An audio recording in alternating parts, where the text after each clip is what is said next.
The Art of War by Sun Tzu, translated by Lionel Jiles.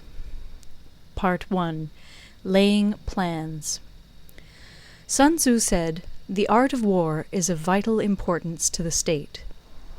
It is a matter of life and death, a road either to safety or to ruin. Hence it is a subject of inquiry which can on no account be neglected. The art of war, then, is governed by 5 constant factors, to be taken into account in one's deliberations, when seeking to determine the conditions obtaining in the field. These are 1. The moral law, 2. Heaven, 3. Earth, 4. The commander, 5. Method and discipline. The moral law causes the people to be in complete accord with their ruler, so that they will follow him regardless of their lives, undismayed by any danger. Heaven signifies night and day, cold and heat, times and seasons. Earth comprises distances, great and small, danger and security, open ground and narrow passes, the chances of life and death. The commander stands for the virtues of wisdom, sincerity, benevolence, courage, and strictness. By method and discipline are to be understood the marshalling of the army in its proper subdivisions, the graduations of rank among the officers, the maintenance of roads by which supplies may reach the army, and the control of military expenditure. These 5 heads should be familiar to every general. He who knows them will be victorious. He who knows them not will fail. Therefore, in your deliberations, when seeking to determine the military conditions, let them be made the basis of a comparison in this wise. 1. Which of the 2 sovereigns is imbued with the moral law? 2. Which of the 2 generals has most ability? 3. With whom lie the advantages derived from heaven and earth? 4.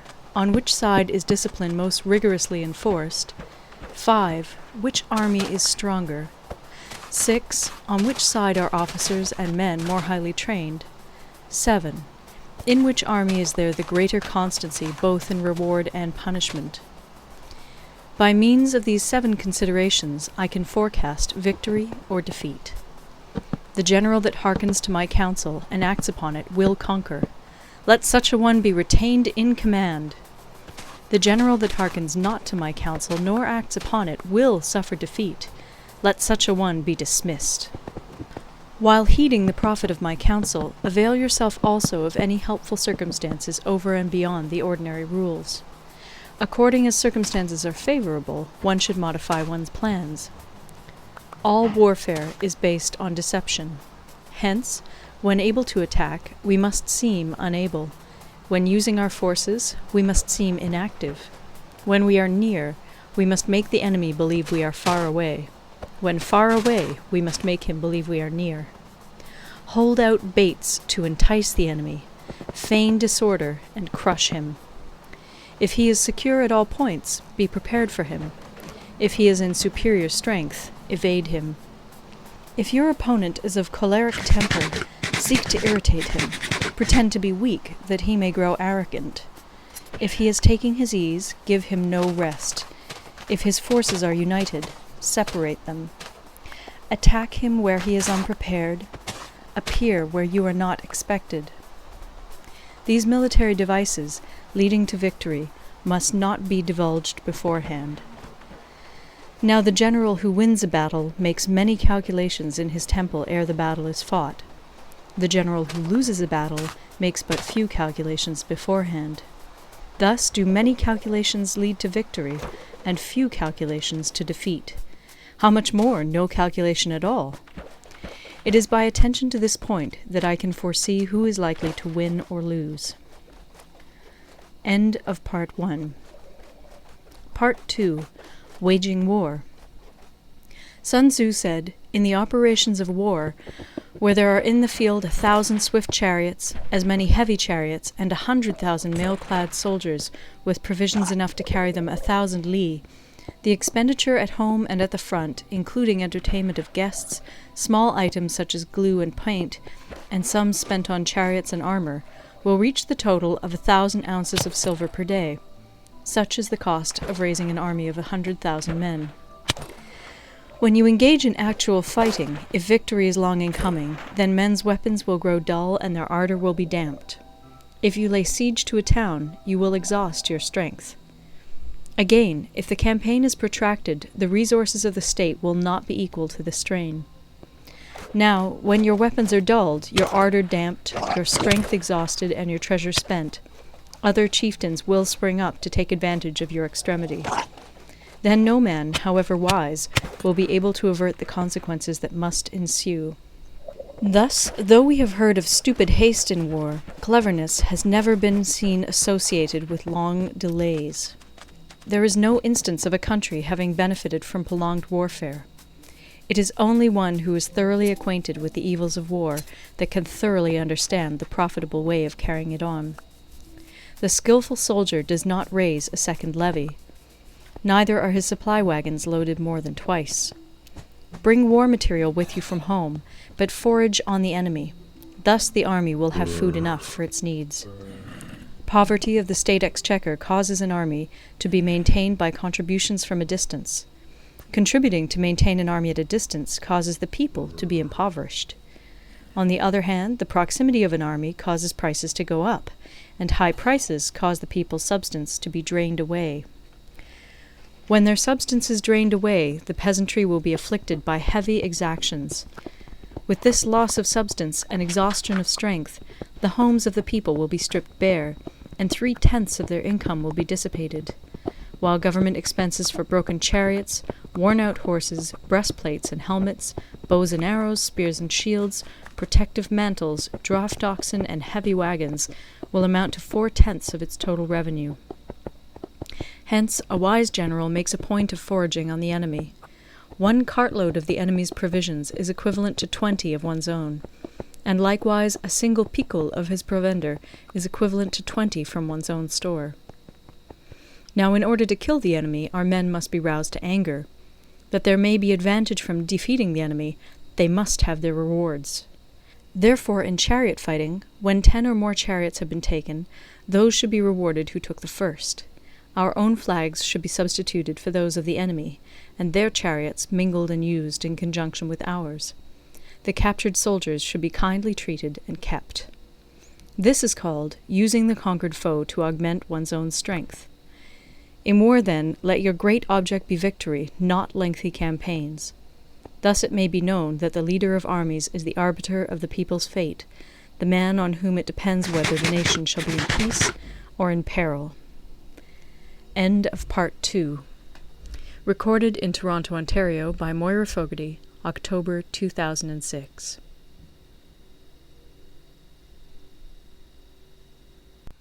Part 3. Attack by Stratagem. Sun Tzu said, "In the practical art of war, the best thing of all is to take the enemy's country whole and intact. To shatter and destroy it is not so good. So, too, it is better to recapture an army entire than to destroy it, to capture a regiment, a detachment, or a company entire than to destroy them. Hence, to fight and conquer in all your battles is not supreme excellence. Supreme excellence consists in breaking the enemy's resistance without fighting. Thus, the highest form of generalship is to balk the enemy's plans. The next best is to prevent the junction of the enemy's forces. The next in order is to attack the enemy's army in the field, and the worst policy of all is to besiege walled cities. The rule is not to besiege walled cities if it can possibly be avoided. The preparation of mantlets, movable shelters, and various implements of war will take up 3 whole months, and the piling up of mounds against the walls will take 3 months more. The general, unable to control his irritation, will launch his men to the assault like swarming ants, with the result that 1/3 of his men are slain, while the town still remains untaken. Such are the disastrous effects of a siege. Therefore the skilful leader subdues the enemy's troops without any fighting. He captures their cities without laying siege to them. He overthrows their kingdom without lengthy operations in the field. With his forces intact, he will dispute the mastery of the empire, and thus, without losing a man, his triumph will be complete. This is the method of attacking by stratagem. It is the rule in war, if our forces are 10 to the enemy's 1, to surround him; if 5 to 1, to attack him; if twice as numerous, to divide our army into 2. If equally matched, we can offer battle; if slightly inferior in numbers, we can avoid the enemy; if quite unequal in every way, we can flee from him. Hence, though an obstinate fight may be made by a small force, in the end it must be captured by the larger force. Now the general is the bulwark of the state.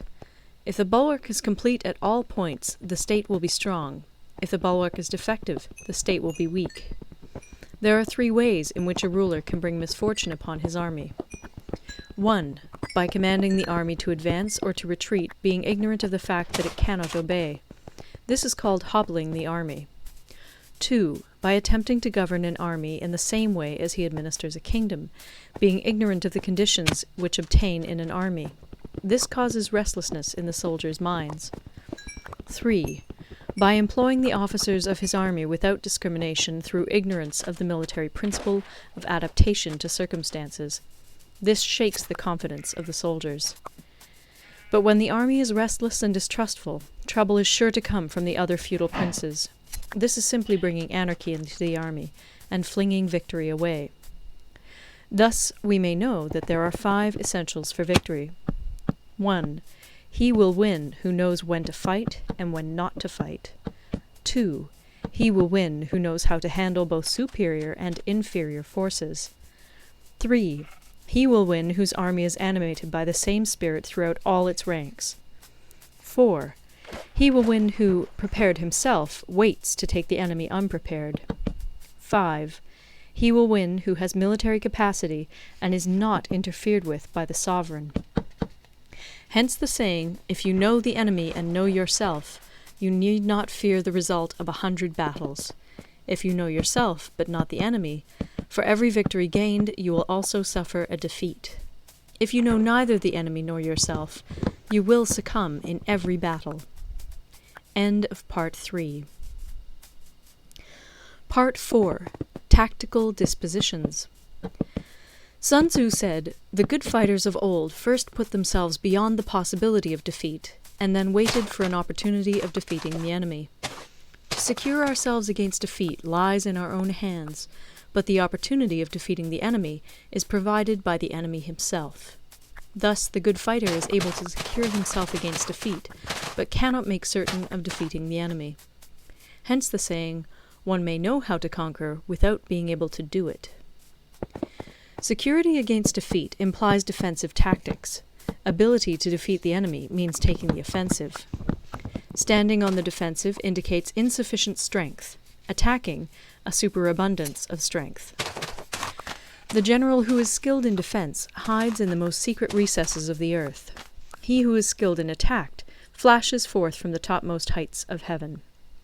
Thus, on the one hand, we have ability to protect ourselves, on the other, a victory that is complete. To see victory only when it is within the ken of the common herd is not the acme of excellence.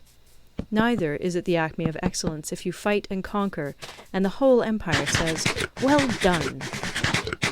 To lift an autumn hair is no sign of great strength. To see the sun and moon is no sign of sharp sight.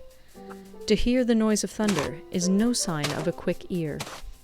What the ancients called a clever fighter is one who not only wins, but excels in winning with ease.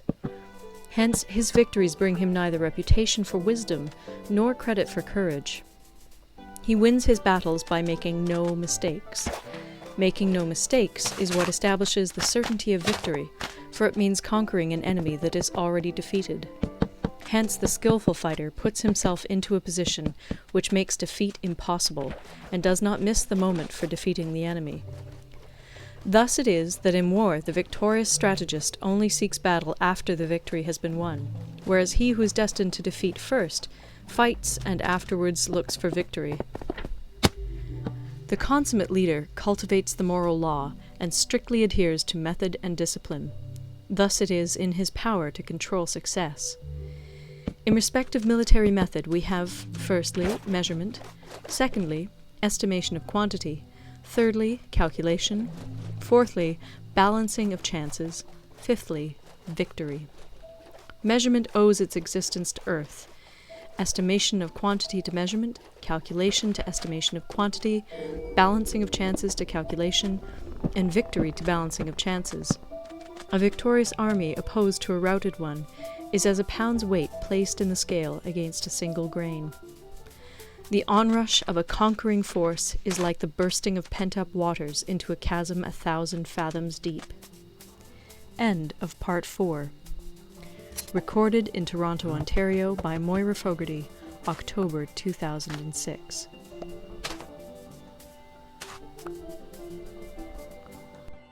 Part 5. Energy. Sun Tzu said, "The control of a large force is the same principle as the control of a few men. It is merely a question of dividing up their numbers."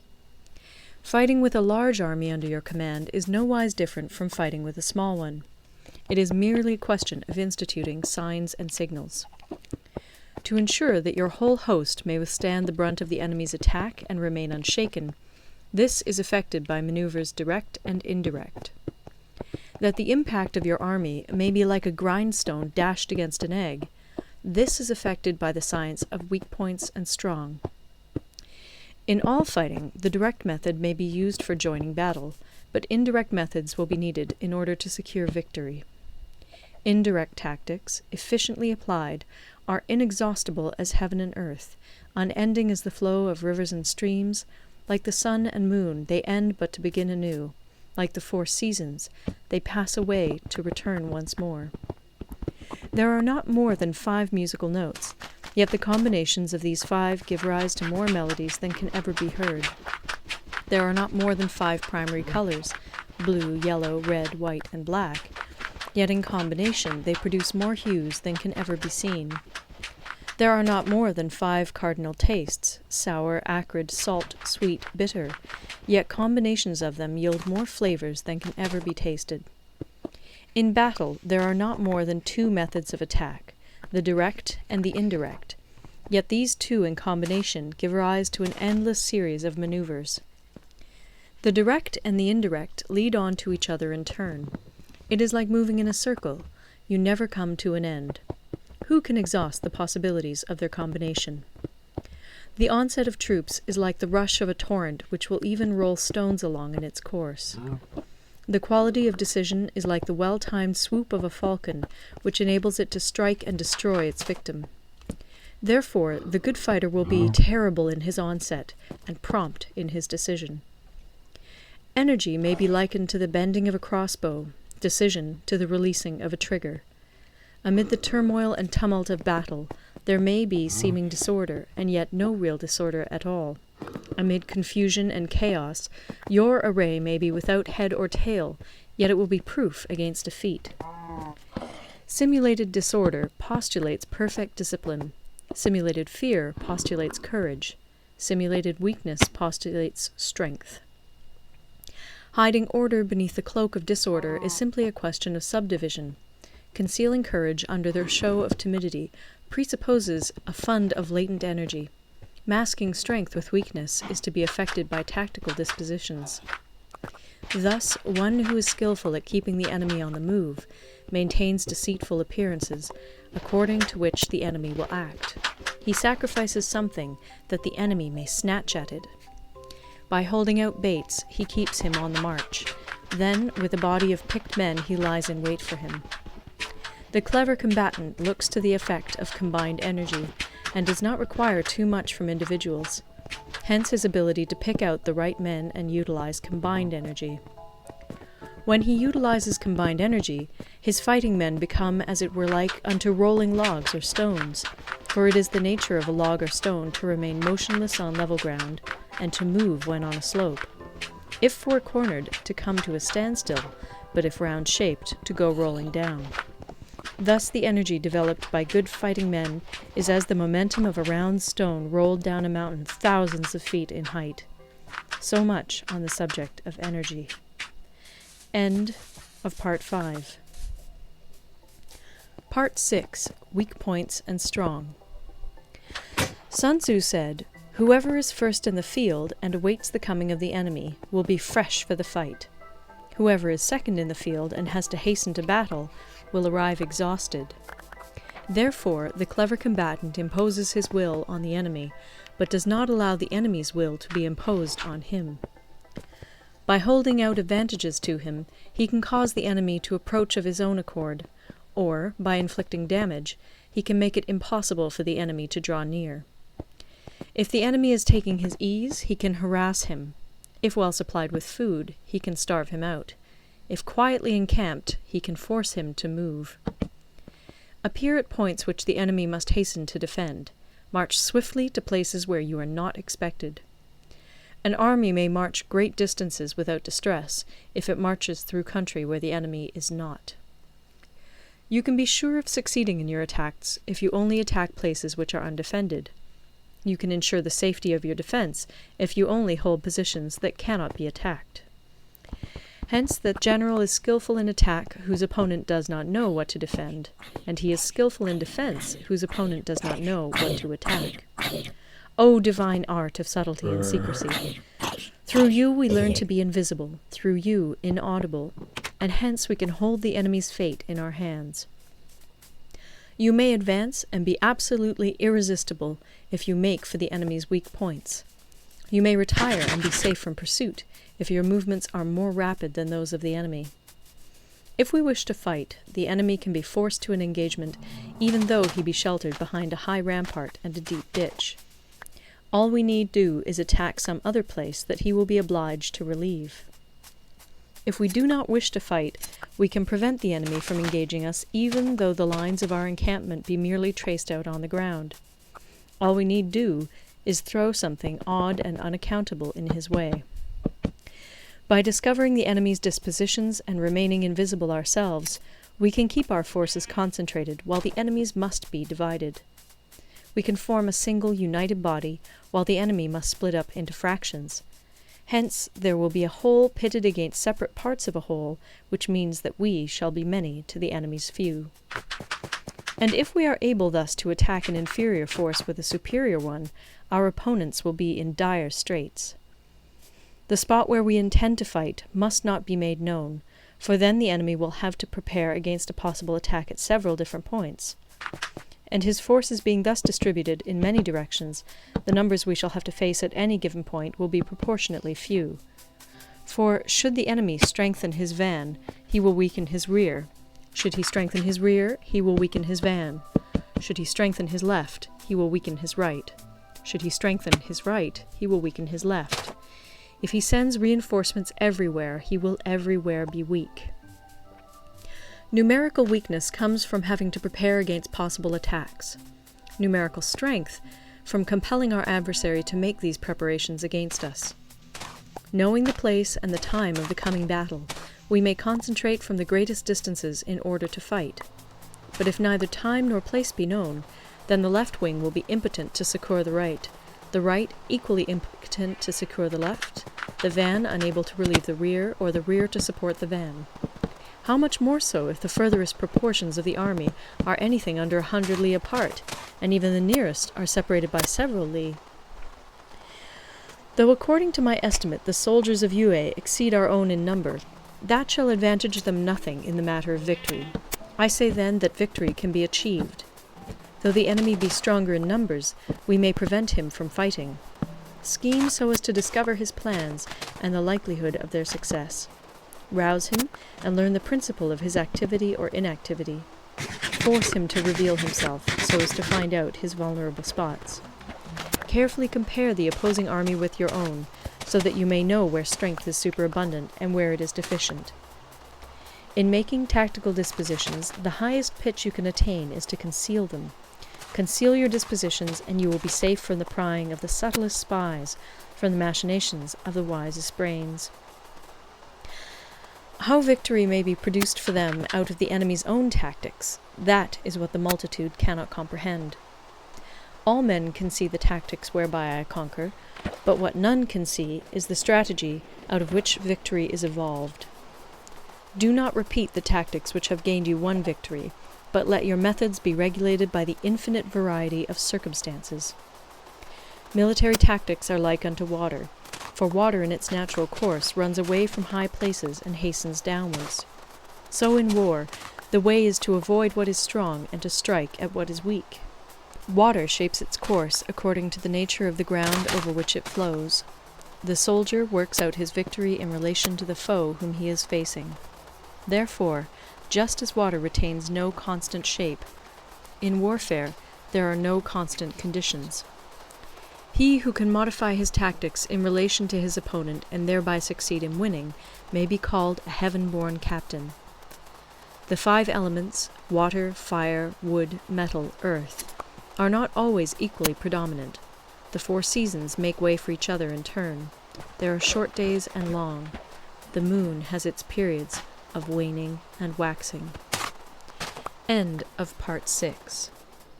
Recorded in Toronto, Ontario by Moira Fogarty, October 2006.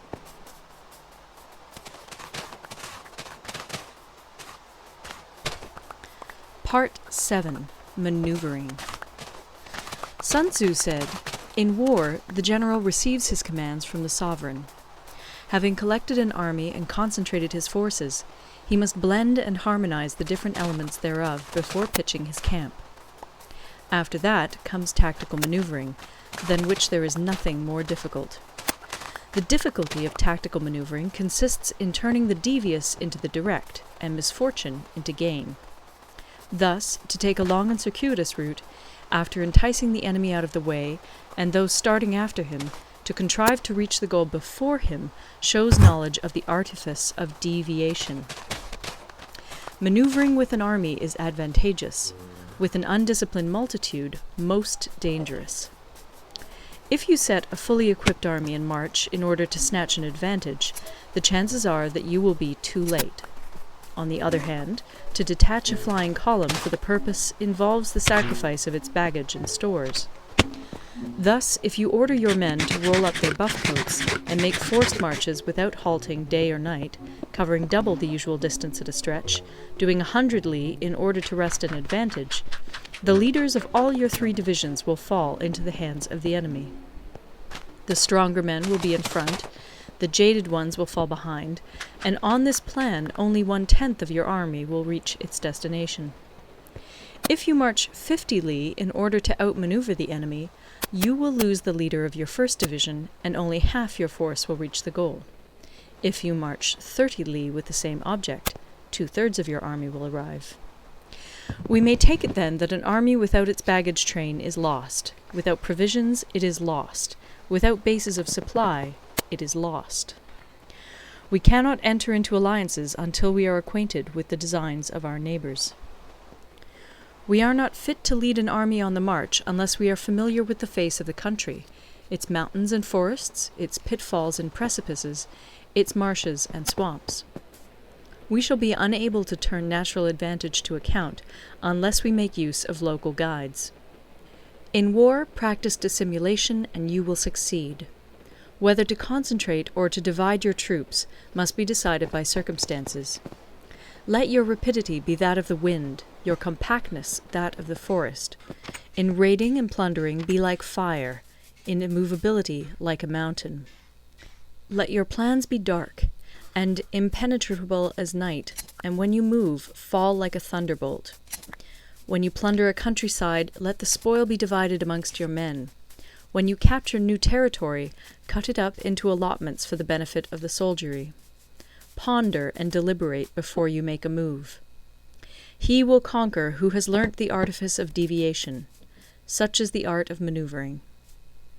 The Book of Army Management says, "On the field of battle, the spoken word does not carry far enough. Hence the institution of gongs and drums. Nor can ordinary objects be seen clearly enough. Hence the institution of banners and flags. Gongs and drums, banners and flags, are means whereby the ears and eyes of the host may be focused on one particular point. The host thus forming a single united body, it is impossible either for the brave to advance alone, or for the cowardly to retreat alone.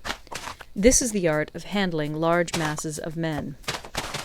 In night fighting, then, make much use of signal flyers and drums, and in fighting by day, of flags and banners, as a means of influencing the ears and eyes of your army.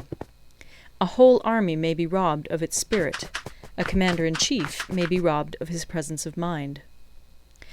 Now, a soldier's spirit is keenest in the morning. By noonday it has begun to flag, and in the evening his mind is bent only on returning to camp. A clever general, therefore, avoids an army when its spirit is keen, but attacks it when it is sluggish and inclined to return. This is the art of studying moods. Disciplined and calm, to await the appearance of disorder and hubbub amongst the enemy. This is the art of retaining self-possession. To be near the goal while the enemy is still far from it, to wait at ease while the enemy is toiling and struggling, to be well fed while the enemy is famished. This is the art of husbanding one's strength. To refrain from intercepting an enemy whose banners are in perfect order, to refrain from attacking an army drawn up in calm and confident array, this is the art of studying circumstances. It is a military axiom not to advance uphill against the enemy, nor to oppose him when he comes downhill. Do not pursue an enemy who simulates flight. Do not attack soldiers whose temper is keen. Do not swallow bait offered by the enemy. Do not interfere with an army that is returning home. When you surround an army, leave an outlet free. Do not press a desperate foe too hard. Such is the art of warfare. End of Part 7. Part 8. Variation in Tactics. Sun Tzu said, "In war, the general receives his commands from the sovereign, collects his army, and concentrates his forces. When in difficult country, do not encamp. In country where high roads intersect, join hands with your allies. Do not linger in dangerously isolated positions. In hemmed-in situations, you must resort to stratagem. In desperate position, you must fight. There are roads which must not be followed, armies which must not be attacked, towns which must not be besieged, positions which must not be contested, commands of the sovereign which must not be obeyed." The general who thoroughly understands the advantages that accompany variation of tactics knows how to handle his troops. The general who does not understand these may be well acquainted with the configuration of the country, yet he will not be able to turn his knowledge to practical account. So, the student of war who is unversed in the art of war of varying his plans, even though he be acquainted with the 5 advantages, will fail to make the best use of his men. Hence, in the wise leader's plans, considerations of advantage and of disadvantage will be blended together. If our expectation of advantage be tempered in this way, we may succeed in accomplishing the essential part of our schemes. If, on the other hand, in the midst of difficulties we are always ready to seize an advantage, we may extricate ourselves from misfortune. Reduce the hostile chiefs by inflicting damage on them, and make trouble for them, and keep them constantly engaged. Hold out specious allurements, and make them rush to any given point. The art of war teaches us to rely not on the likelihood of the enemy's not coming, but on our own readiness to receive him. Not on the chance of his not attacking, but rather on the fact that we have made our position unassailable. There are 5 dangerous faults which may affect a general. 1. Recklessness, which leads to destruction. 2. Cowardice, which leads to capture. 3. A hasty temper, which can be provoked by insults. 4. A delicacy of honour, which is sensitive to shame. 5. Over-solicitude for his men, which exposes him to worry and trouble. These are the 5 besetting sins of a general, ruinous to the conduct of war. When an army is overthrown and its leader slain, the cause will surely be found among these 5 dangerous faults. Let them be a subject of meditation. Part 9. The Army on the March. Sun Tzu said, "We come now to the question of encamping the army, and observing signs of the enemy. Pass quickly over mountains, and keep in the neighbourhood of valleys. Camp in high places, facing the sun. Do not climb heights in order to fight." So much for mountain warfare. After crossing a river, you should get far away from it. When an invading force crosses a river in its onward march, do not advance to meet it in midstream. It will be best to let half the army get across, and then deliver your attack. If you are anxious to fight, you should not go to meet the invader near a river which he has to cross. Moor your craft higher up than the enemy, and facing the sun. Do not move upstream to meet the enemy. So much for river warfare. In crossing salt marshes, your sole concern should be to get over them quickly, without any delay. If forced to fight in a salt marsh, you should have water and grass near you and get your back to a clump of trees. So much for operations in salt marshes.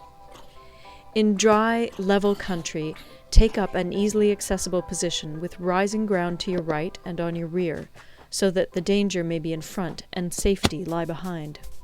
So much for campaigning in flat country. These are the 4 useful branches of military knowledge which enabled the Yellow Emperor to vanquish 4 several sovereigns.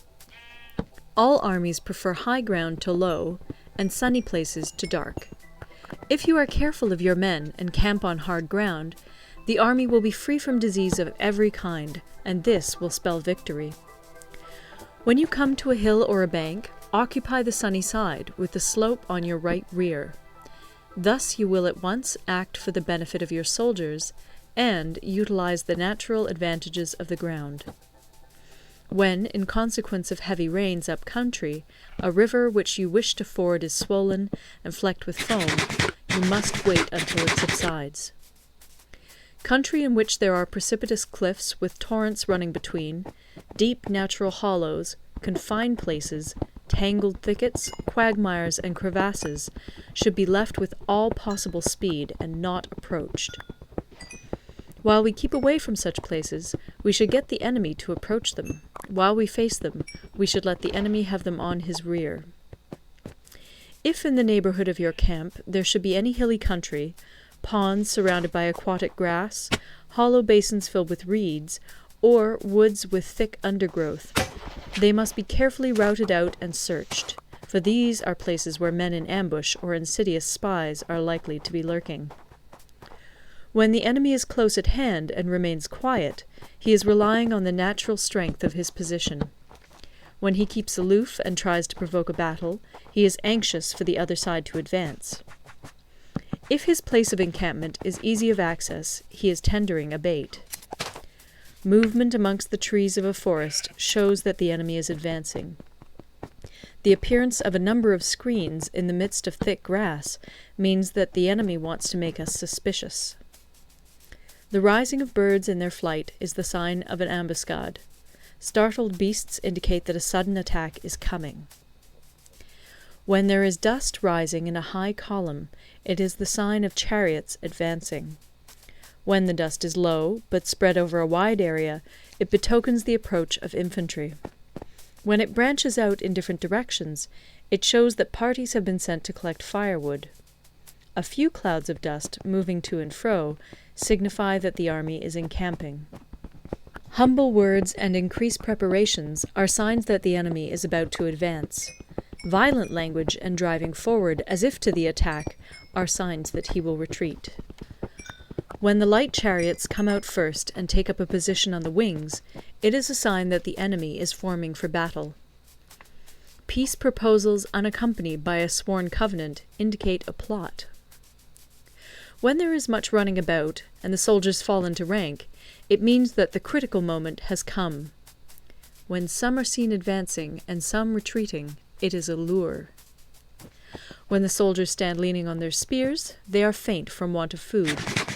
If those who are sent to draw water begin by drinking themselves, the army is suffering from thirst. If the enemy sees an advantage to be gained and makes no effort to secure it, the soldiers are exhausted. If birds gather on any spot, it is unoccupied. Clamour by night betokens nervousness.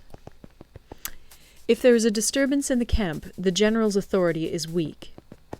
If the banners and flags are shifted about, sedition is afoot. If the officers are angry, it means that the men are weary. When an army feeds its horses with grain and kills its cattle for food, and when the men do not hang their cooking pots over the campfires, showing that they will not return to their tents, you may know that they are determined to fight to the death. The sight of men whispering together in small knots, or speaking in subdued tones, points to disaffection amongst the rank and file. Too frequent rewards signify that the enemy is at the end of his resources. Too many punishments betray a condition of dire distress. To begin by bluster, but afterwards to take fright at the enemy's numbers, shows a supreme lack of intelligence. When envoys are sent with compliments in their mouths, it is a sign that the enemy wishes for a truce. If the enemy's troops march up angrily and remain facing ours for a long time without either joining battle or taking themselves off again, the situation is one that demands great vigilance and circumspection. If our troops are no more in number than the enemy, that is amply sufficient. It only means that no direct attack can be made. What we can do is simply to concentrate all our available strength, keep a close watch on the enemy, and obtain reinforcements. He who exercises no forethought, but makes light of his opponents, is sure to be captured by them. If soldiers are punished before they have grown attached to you, they will not prove submissive. And, unless submissive, they will be practically useless. If, when the soldiers have become attached to you, punishments are not enforced, they will still be useless. Therefore, soldiers must be treated in the first instance with humanity, but kept under control by means of iron discipline. This is a certain road to victory. If in training soldiers commands are habitually enforced, the army will be well disciplined. If not, its discipline will be bad. If a general shows confidence in his men, but always insists on his orders being obeyed, the gain will be mutual. End of Part 9.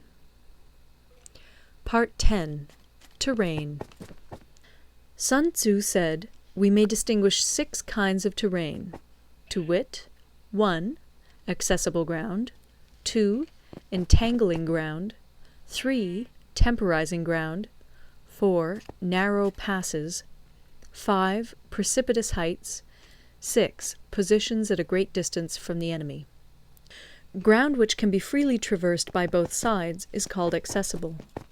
With regard to ground of this nature, be before the enemy in occupying the raised and sunny spots, and carefully guard your line of supplies. Then you will be able to fight with advantage. Ground which can be abandoned but is hard to reoccupy is called entangling. From a position of this sort, if the enemy is unprepared, you may sally forth and defeat him. But if the enemy is prepared for your coming, and you fail to defeat him, then, return being impossible, disaster will ensue. When the position is such that neither side will gain by making the first move, it is called temporizing ground. In a position of this sort, even though the enemy should offer us an attractive bait, it will be advisable not to stir forth, but rather to retreat, thus enticing the enemy in his turn. Then, when part of his army has come out, we may deliver our attack with advantage. With regard to narrow passes, if you can occupy them first, let them be strongly garrisoned and await the advent of the enemy. Should the army forestall you in occupying a pass, do not go after him if the pass is fully garrisoned, but only if it is weakly garrisoned. With regard to precipitous heights, if you are beforehand with your adversary, you should occupy the raised and sunny spots, and there wait for him to come up. If the enemy has occupied them before you, do not follow him, but retreat, and try to entice him away. If you are situated at a great distance from the enemy, and the strength of the two armies is equal, it is not easy to provoke a battle, and fighting will be to your disadvantage. These 6 are the principles connected with earth. The general who's attained a responsible post must be careful to study them. Now, an army is exposed to 6 several calamities, not arising from natural causes, but from faults for which the general is responsible. These are 1. Flight, 2. Insubordination, 3. Collapse, 4. Ruin, 5. Disorganization, 6. Rout. Other conditions being equal, if one force is hurled against another 10 times its size, the result will be the flight of the former. When the common soldiers are too strong and their officers too weak, the result is insubordination. When the officers are too strong and the common soldiers too weak, the result is collapse. When the higher officers are angry and insubordinate, and on meeting the enemy give battle on their own account from a feeling of resentment, before the commander-in-chief can tell whether or not he is in a position to fight, the result is ruin. When the general is weak and without authority, when his orders are not clear and distinct, when there are no fixed duties assigned to officers and men, and the ranks are formed in a slovenly, haphazard manner, the result is utter disorganization. When a general, unable to estimate the enemy's strength, allows an inferior force to engage a larger one, or hurls a weak detachment against a powerful one, and neglects to place picked soldiers in the front rank, the result must be rout. These are 6 ways of courting defeat, which must be carefully noted by the general who has attained a responsible post. The natural formation of the country is the soldier's best ally, but a power of estimating the adversary, of controlling the forces of victory, and of shrewdly calculating difficulties, dangers, and distances, constitutes the test of a great general. He who knows these things, and in fighting puts his knowledge into practice, will win his battles. He who knows them not, nor practices them, will surely be defeated. If fighting is sure to result in victory, then you must fight, even though the ruler forbid it. If fighting will not result in victory, then you must not fight, even at the ruler's bidding.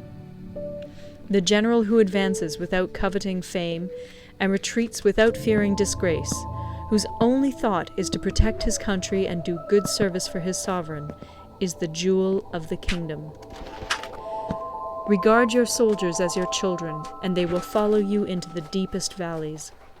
Look upon them as your own beloved sons, and they will stand by you even unto death. If, however, you are indulgent, but unable to make your authority felt, kind-hearted, but unable to enforce your commands, and incapable, moreover, of quelling disorder, then your soldiers must be likened to spoilt children. They are useless for any practical purpose. If we know that our own men are in a condition to attack, but are unaware that the enemy is not open to attack, we have gone only halfway towards victory. If we know that the enemy is open to attack, but are unaware that our own men are not in a condition to attack, we have gone only halfway towards victory. If we know that the enemy is open to attack, and also know that our men are in a condition to attack, but are unaware that the nature of the ground makes fighting impracticable, we have still only gone halfway towards victory. Hence the experienced soldier, once in motion, is never bewildered. Once he has broken camp, he is never at a loss. Hence the saying, "If you know the enemy and know yourself, your victory will not stand in doubt. If you know heaven and know earth, you may make your victory complete." Part 11. The 9 Situations. Sun Tzu said, "The art of war recognizes 9 varieties of ground. 1. Dispersive ground. 2. Facile ground. 3. Contentious ground. 4. Open ground. 5. Ground of intersecting highways. 6. Serious ground. 7. Difficult ground. 8. Hemmed-in ground. 9. Desperate ground. When a chieftain is fighting in his own territory, it is dispersive ground. When he has penetrated into hostile territory, but to no great distance, it is facile ground. Ground the possession of which imports great advantage to either side is contentious ground. Ground on which each side has liberty of movement is open ground. Ground which forms the key to 3 contiguous states, so that he who occupies it first has most of the empire at his command, is a ground of intersecting highways. When an army has penetrated into the heart of a hostile country, leaving a number of fortified cities in its rear, it is serious ground. Mountain forests, rugged steeps, marshes, and fens, all country that is hard to traverse, This is difficult ground.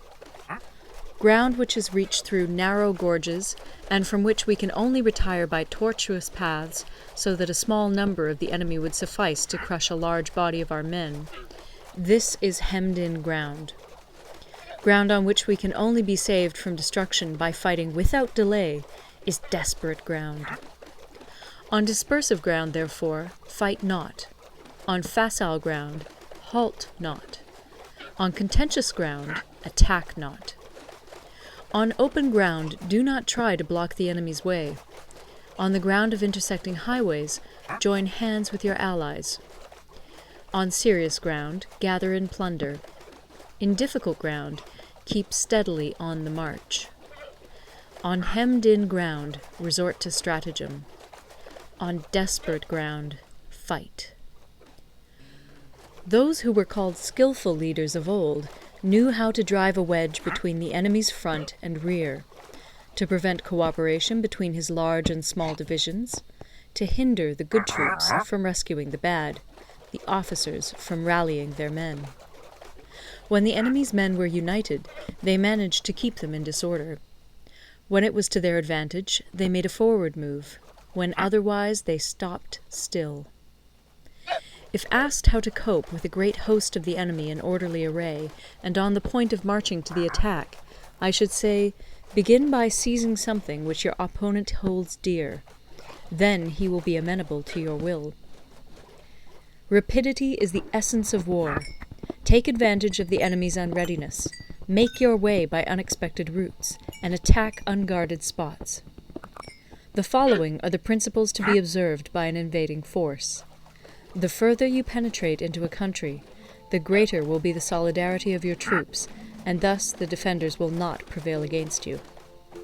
Make forays in fertile country in order to supply your army with food.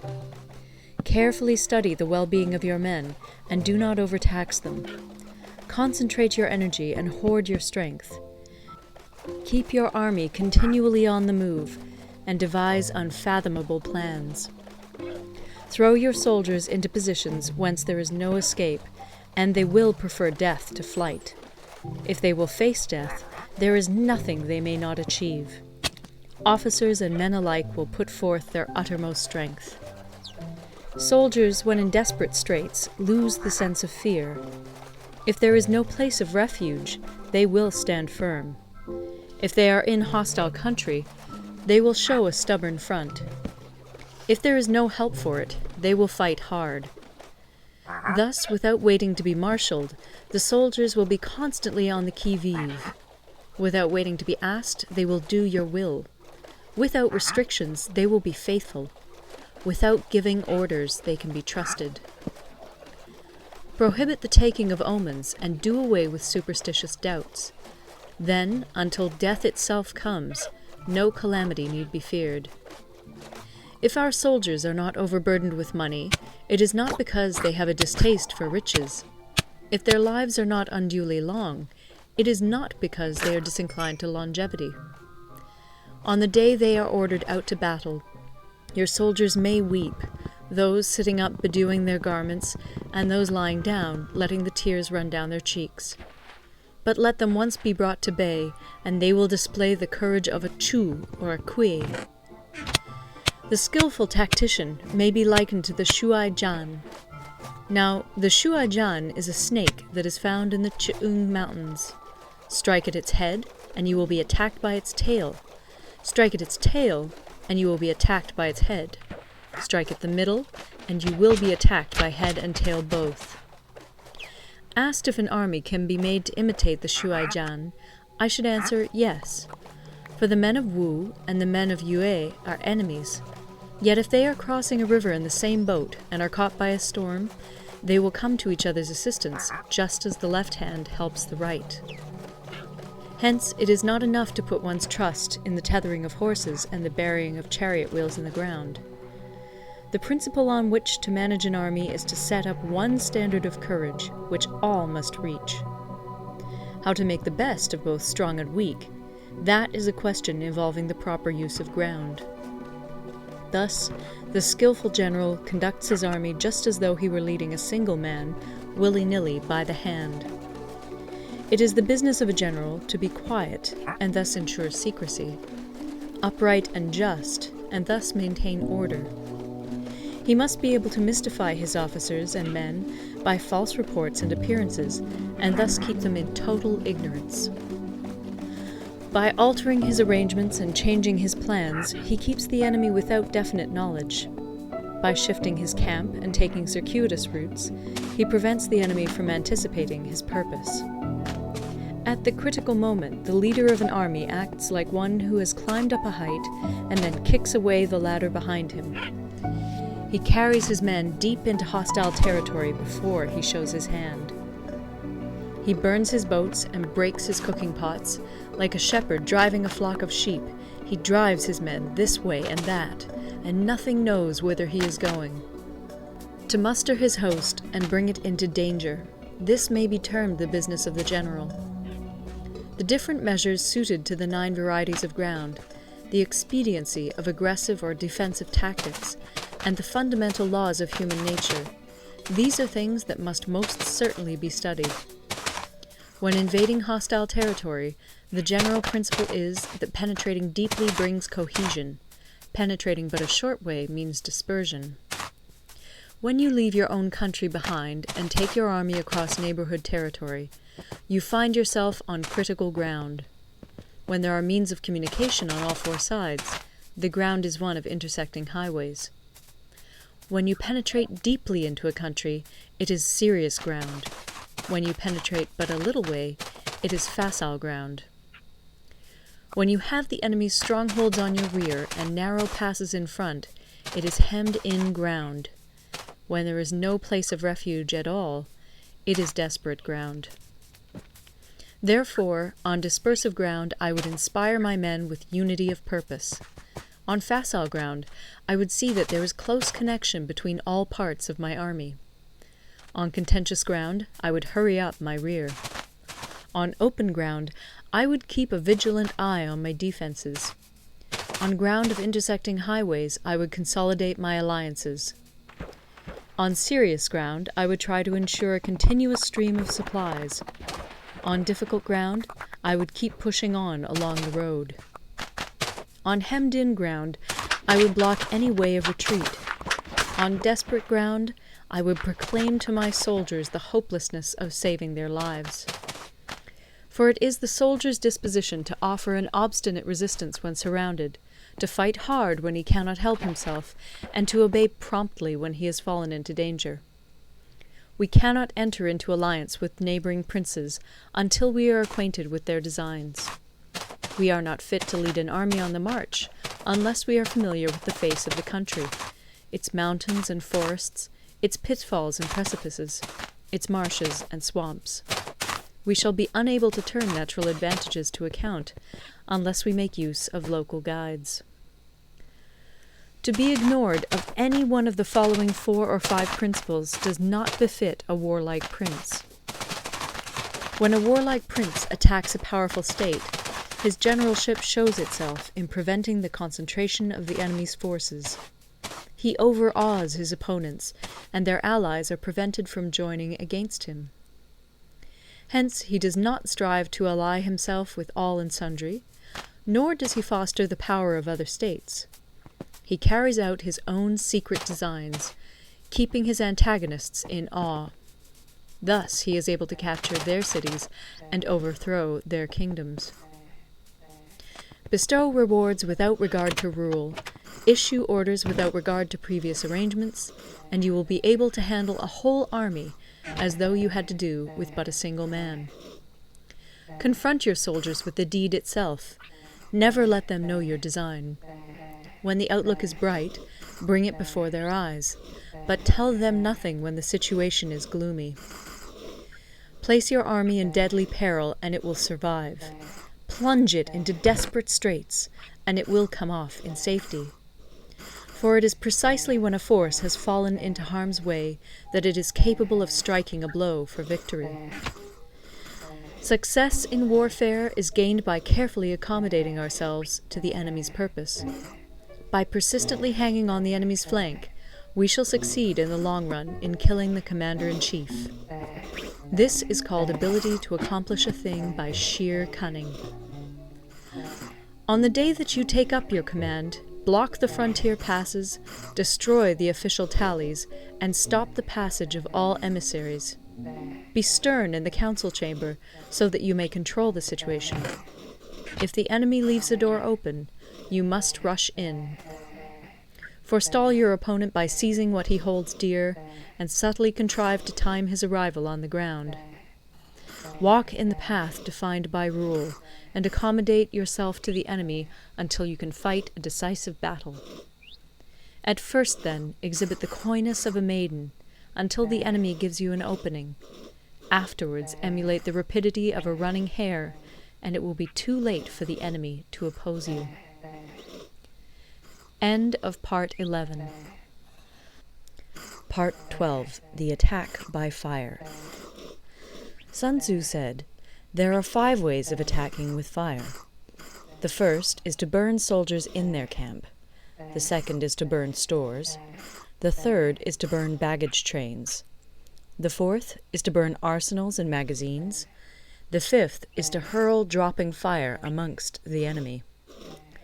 In order to carry out an attack, we must have means available.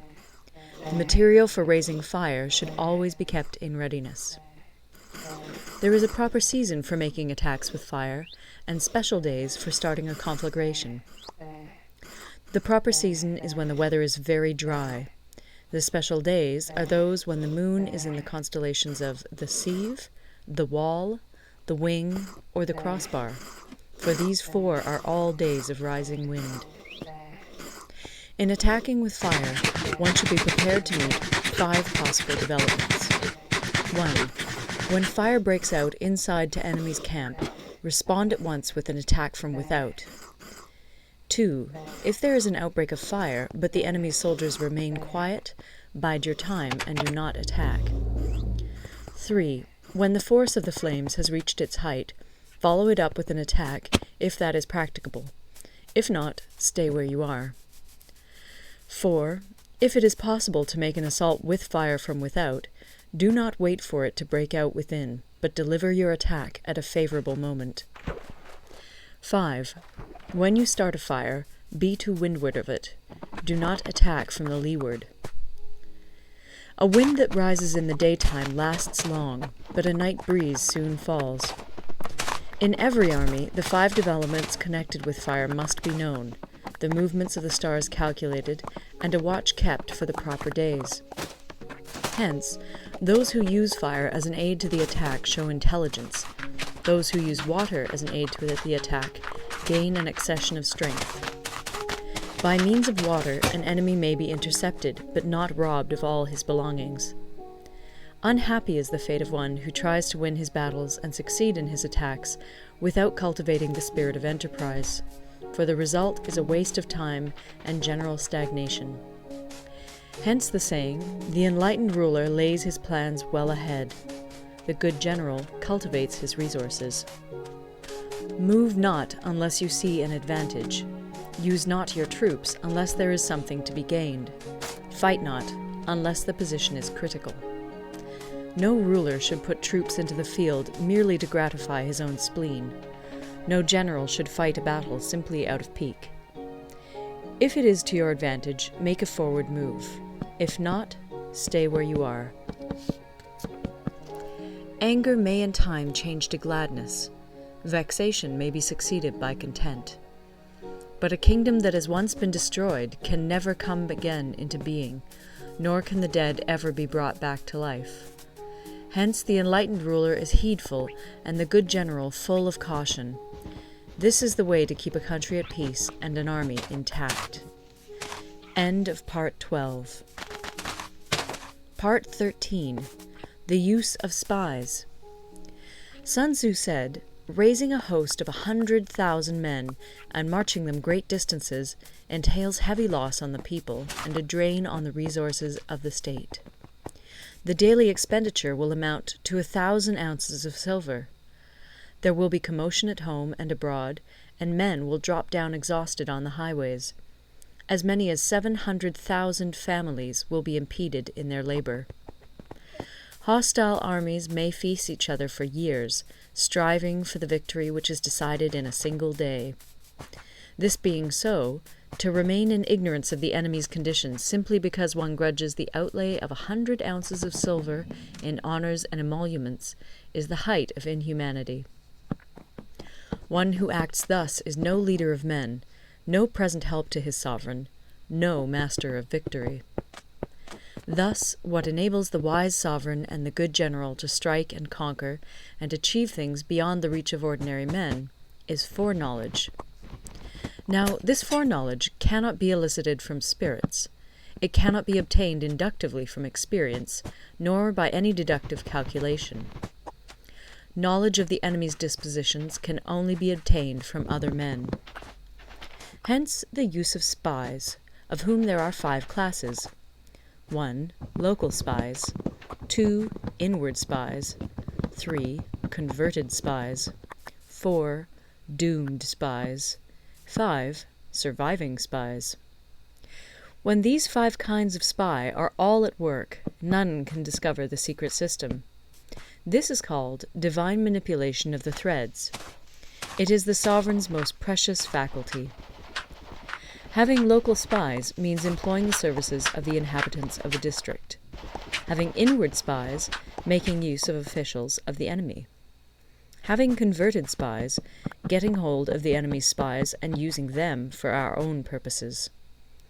Having doomed spies, doing certain things openly for purposes of deception, and allowing our spies to know of them and report them to the enemy. Surviving spies, finally, are those who bring back news from the enemy's camp. Hence it is that none in the whole army are more intimate relations to be maintained than with spies. None should be more liberally rewarded. In no other business should greater secrecy be preserved. Spies cannot be usefully employed without a certain intuitive sagacity. They cannot be properly managed without benevolence and straightforwardness. Without subtle ingenuity of mind, one cannot make certain of the truth of their reports. Be subtle, and use your spies for every kind of business. If a secret piece of news is divulged by a spy before the time is ripe, he must be put to death together with the man to whom the secret was told. Whether the object be to crush an army, to storm a city, or to assassinate an individual, it is always necessary to begin by finding out the names of the attendants, the aides-de-camp, and doorkeepers and sentries of the general in command. Our spies must be commissioned to ascertain these. The enemy's spies, who have come to spy on us, must be sought out, tempted with bribes, led away, and comfortably housed. Thus they will become converted spies and available for our service. It is through the information brought by the converted spy that we are able to acquire and employ local and inward spies. It is owing to this information again that we can cause the doomed spy to carry false tidings to the enemy. Lastly, it is by this information that the surviving spy can be used on appointed occasions. The end and aim of spying in all its 5 varieties is knowledge of the enemy, and this knowledge can only be derived in the first instance from the converted spy. Hence it is essential that the converted spy be treated with the utmost liberality. Of old, the rise of the Yin dynasty was due to Yi Qi, who had served under the Xia. Likewise, the rise of the Chu dynasty was due to Liu Ya, who had served under the Yin. Hence, it is only the enlightened ruler and the wise general who will use the highest intelligence of the army for purposes of spying, and thereby they achieve great results. Spies are a most important element in water, because on them depends an army's ability to move.